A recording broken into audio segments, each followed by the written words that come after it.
নমস্কার, কেমন আছেন আপনারা সবাই? দেবযানীস রান্নাঘরে আপনাদের স্বাগত জানাই। আজকে বানিয়েছিলাম চিকেন ভর্তা। আসলে ঘটনাটা হয়েছে আমার বাড়িতে কিছু চিকেন বেঁচে গেছিল। অনেক সময় হয় না আমাদের বাড়িতে কিছু চিকেন পুরনো পড়ে থাকে। ঠিক ৪ পিস চিকেন ছিল। আর আমি ভাবছিলাম যে এটা দিয়ে কি বানাবো?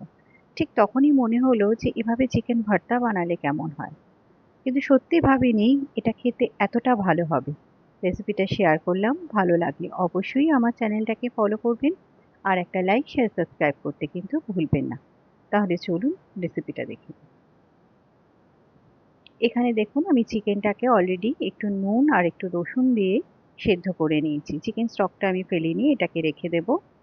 এবার এখানে এই হাড় থেকে চিকেনগুলোকে এভাবে ছাড়িয়ে নেব আর ঠিক এভাবে এটাকে একটু শ্রেড করে নেব। এখানে দেখুন চিকেনটা সম্পূর্ণ ছাড়ানো হয়ে গেছে। এবার একটা ফ্রাই প্যানের মধ্যে দিয়ে দিচ্ছি কিছুটা তেল আর দিয়ে দিচ্ছি খুব সামান্য হাফ চামচ মতো একটুখানি ঘি।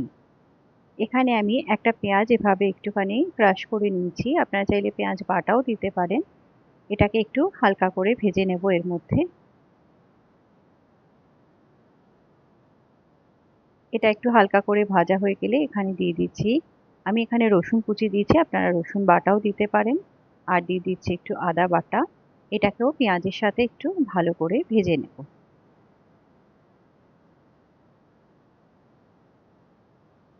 এটা ভাজা হয়ে গেছে। এবার এখানে আমি একটা টমেটো এভাবে গ্রেট করে রেখেছিলাম সেটাকেও এর মধ্যে দিয়ে দিলাম।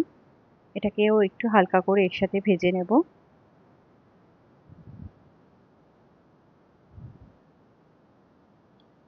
এবার এখানে দিয়ে দিচ্ছি কাঁচা লঙ্কা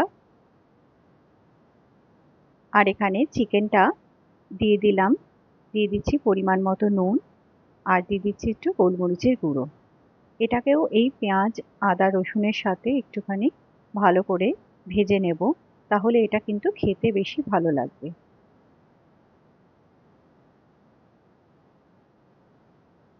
এটা ভাজতে ভাজতে এখানে একটা মশলা বানিয়ে নিচ্ছি, তার জন্য নিয়ে নিয়েছি আমি ৪-৫টা কাজু, একটুখানি চারমগজ, এটাকে একটুখানি গুঁড়ো করে নিয়ে এর মধ্যে দিয়ে দিচ্ছি ১ টেবিল স্পুন টক দই আর সামান্য একটু জল দিয়ে এটার একটা পেস্ট বানিয়ে নিয়েছি। এটা এখানে ভাজা হয়ে গেছে চিকেনটা, এর মধ্যে দিয়ে দিলাম ২ চামচ ধনে গুঁড়ো, ১ চামচ জিরে গুঁড়ো, সামান্য একটু হলুদ গুঁড়ো আর দিয়ে দিচ্ছি একটু কাশ্মীরি লঙ্কার গুঁড়ো। এটাকে যে চিকেন স্টকটা আমি রেখেছিলাম সেটা একটু সামান্য দিয়ে এই মশলাটাকে চিকেনের সাথে একটু ভালো করে কষিয়ে নেব।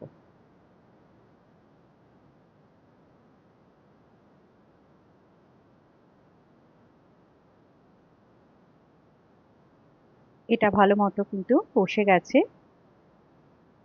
এবার এখানে যে কাজু চালমগজ আর টক দইয়ের পেস্টটা ছিল সেটা দিয়ে দিলাম। মিক্সিং জারটা ধুয়ে একটু জল দিয়ে দিলাম। এটাকেও চিকেনের সাথে একটু ভালো করে কষিয়ে নেব।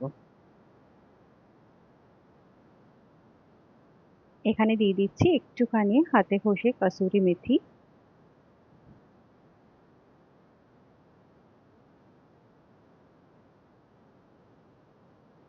এটা কিন্তু মোটামুটি ভালো মতো কষে গেছে। এটা দেখেই বুঝতে পারছেন। এবার যেই বাকি চিকেন স্টকটা ছিল সেটাও এর মধ্যে দিয়ে দিলাম। এটাকে ভালো করে মিশিয়ে নিয়ে ফুটতে দেব। আর এবার এখানে দিয়ে দিচ্ছি ১ টেবিল স্পুন মতো ফ্রেশ ক্রিম, একটুখানি গরম মশলার গুঁড়ো আর দিয়ে দিলাম খুব সামান্য একটুখানি চিনি। এবার এটাকে ভালো করে মিশিয়ে নেব। লাস্টে এখানে দিয়ে দিচ্ছি একটুখানি ধনেপাতা কুচি আর ২ টো ডিম আমি সেদ্ধ করে রেখেছিলাম সেটাকে এভাবে ছোট ছোট করে কেটে এর মধ্যে মিশিয়ে দিলাম। এবার এটাকে ভালো করে নাড়িয়ে চাড়িয়ে মিশিয়ে আরেকবার ফুটিয়ে নিলেই কিন্তু এটা একদম রেডি হয়ে যাবে। এটা কিন্তু একদম হয়ে গেছে। এবার এটাকে নামিয়ে নেব। নিন, খুব সহজেই কিন্তু এটা তৈরি হয়ে যায়। একদম বেশি সময় লাগে না। হাতে যদি কম সময় থাকে আপনারা পুরনো চিকেন, নতুন চিকেন যেকোনো চিকেন দিয়েই কিন্তু এরকম একটা রেসিপি বানিয়ে নিতে পারেন। আর আমার কথা শুনে অবশ্যই একবার বানিয়ে দেখবেন। রেসিপিটা সত্যিই কিন্তু দারুণ খেতে লাগে। রুটি, পরোটা সবকিছুর সাথেই খুব ভালো লাগে। ধন্যবাদ।